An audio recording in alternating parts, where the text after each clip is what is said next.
Hey everybody, welcome to the channel. Michael Noland here, and tonight we're going to talk about Kansas. You know what? They're on tour in 2023. Now, a lot of you know what I feel about older bands touring with brand new members that outnumber original members of the band. And Kansas is one of those that seems to slip through the cracks for me, and for several reasons. Now, first of all, before you and I, you know what I'm talking about, casual rock fans even heard of Kansas, they had already gone through several lineup changes. By the time they got together with Don Kirshner, they were already on a whole new lineup from there.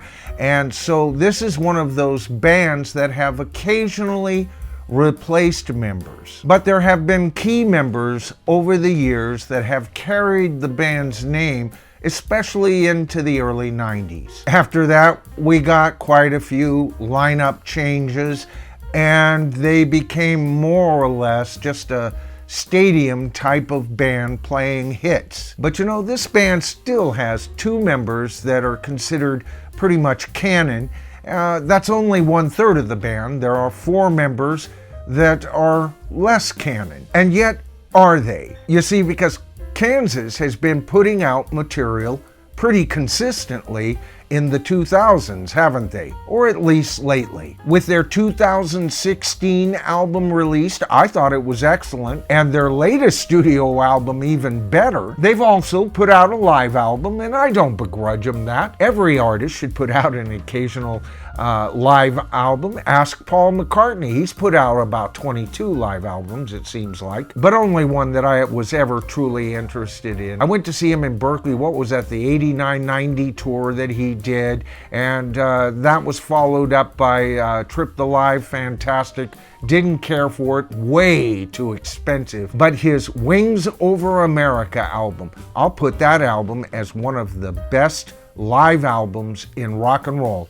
Not quite up there with the Allman Brothers live album that I've already mentioned, but high. But back to Kansas. They're out on their 50th anniversary tour in 2023. I don't know what the tickets are going for, and I don't know what the song list is all about. That will be interesting. But they have newer material to offer, and if those pieces aren't just played in the middle of the concert, you know, when you go out and get another beer, that would make a very interesting concert to see. Far more interesting than going to see Motley Tool. I gotta tell you, they can't even decide who's in the band anymore. And forget any new material, but guess what? If you're into sophomoric humor and you want to grope somebody next to you, go to one of those concerts. They'll encourage the act. But you know what I heard on those latest two albums is a band that is still rather progressive and yet still knows how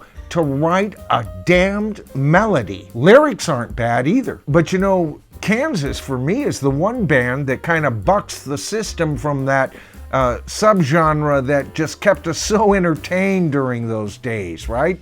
You know what I'm talking about. The bands Boston, Journey, Kansas, Foreigner, bands who were either named for a particular place or bands that were identified to a place so tightly they might as well have called themselves San Francisco instead of Journey. And of course that included the band who had no place to call home, so they called themselves Foreigner. But you know, with us musicians, when we discuss those types of bands, it's Foreigner and Kansas that often is in every single conversation, folks. And there's a good reason for that.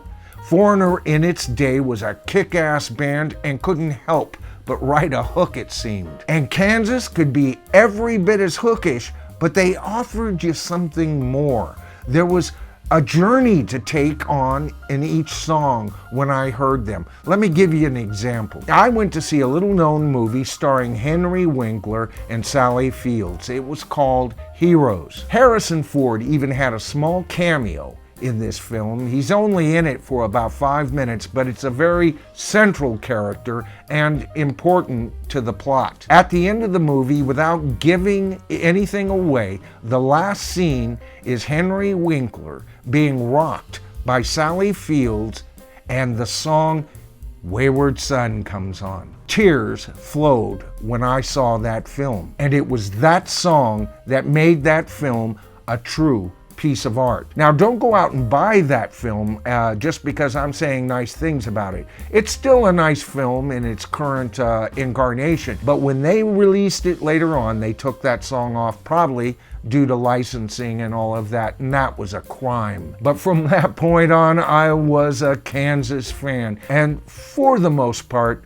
they haven't disappointed. And you know what? Speaking of Paul McCartney, he's back on tour. You know, I've had my criticisms of Paul. He's touring, his voice isn't at the best, but when I looked back at 2022, I gotta tell you, his live concerts with his voice as it is was one of the most entertaining concerts of the year. So power to Paul, but Paul, we're still looking for that Give Back tour, if you know what I mean. Ooh, and Stevie Nicks is out on tour with Billy Joel.